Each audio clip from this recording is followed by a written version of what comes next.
এটা 36 ভোল্ট 40 অ্যাম্পিয়ারের battery pack তৈরি হবে। এটার কানেকশন হচ্ছে একটা পার পিস ব্যাটারি 20 অ্যাম্পিয়ারের। তো 40 অ্যাম্পিয়ার করতে হলে 2 পিস ব্যাটারি লাগবে। এই দুটো একসাথে প্যারালালে কানেক্ট হবে, প্লাসে প্লাসে, অপোজিটে মাইনাসে মাইনাসে। আর এই যে সেম একইভাবে আঠা মারা হয়েছে স্টিক দিয়ে। তো এটাও প্যারালালে করতে হবে।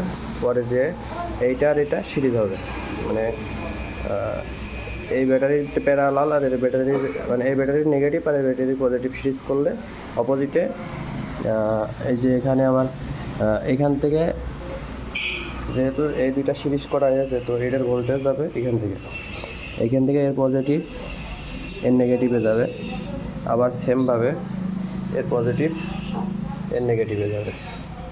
এইভাবে প্রত্যেকটা ব্যাটারি, প্রত্যেকটা সিরিয়ালের যে ব্যাটারি আছে সবগুলো একইভাবে সিরিজ হবে। তো এই ফার্স্ট সিরিয়ালেরগুলা সিরিজ করলে হবে 12 ভোল্ট, মাঝের সিরিয়ালেরগুলা সিরিজ করলে হবে 12 ভোল্ট, আর নিচের এই সিরিয়ালেরগুলা সিরিজ করলে 12 ভোল্টই হবে। তো এই 3 সিরিয়াল মিলে সিরিজ করে দিলে 36 ভোল্ট হবে, 3 12 36 ভোল্ট।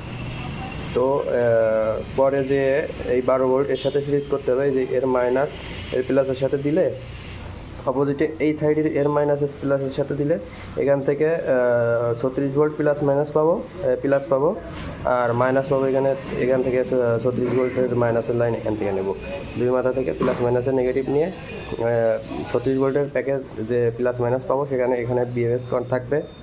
বিএমএসটা হচ্ছে আমার কাছে আছে অবশ্য, সেই জন্য যাচ্ছি। তো বিএমএসটা আমি পরে আবার দেখাবো, যখন ব্যাক কমপ্লিট হয় ওই সময় একবারে ফুল কমপ্লিট দেখাবো, বিএমএস কানেকশনও দেখাবো ইনশাল্লাহ।